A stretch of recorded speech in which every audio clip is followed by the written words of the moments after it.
Hello বন্ধুরা, কেমন আছেন সবাই? আশা করছি আপনারা সবাই অনেক ভালো আছেন। আমি রেগুলার ভিডিও আপলোড করতে পারছি না, এর জন্য দুঃখিত। আজকে আমি আপনাদের জন্য একটি রেসিপি নিয়ে হাজির হয়েছি, একটু আনকমন টাইপের রেসিপি। একটা স্ট্রিট ফুডের দোকানে আমি এই রেসিপিটা দেখেছিলাম, সেল করছিল, তাই এটা আমিও ট্রাই করলাম। এর জন্য প্রথমে আপনাদের প্রয়োজন হবে কাঁচামরিচ এবং অনিয়ন্স। এগুলাকে কুচি কুচি করে নেবেন এবং এর সাথে অ্যাড করবেন আলু, এগুলোও কুচি কুচি করে কেটে নেবেন। এর সাথে অ্যাড করবেন বেসন যতটুকু পরিমাণ লাগে ততটুকু পরিমাণে দিবেন।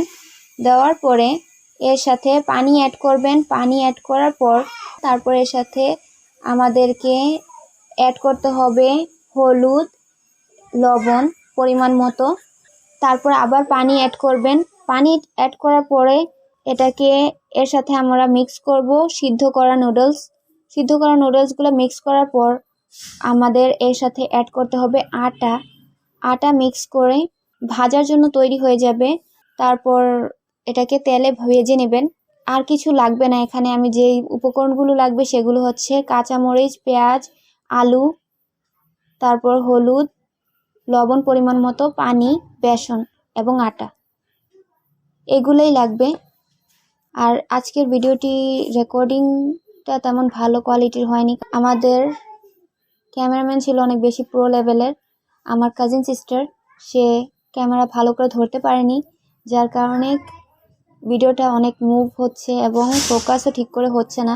আপনারা প্লিজ অ্যাডজাস্ট করে নেবেন এবং এভাবেই আপনারা রেসিপিটি তৈরি করবেন এবং তেলে ভেজে নেবেন।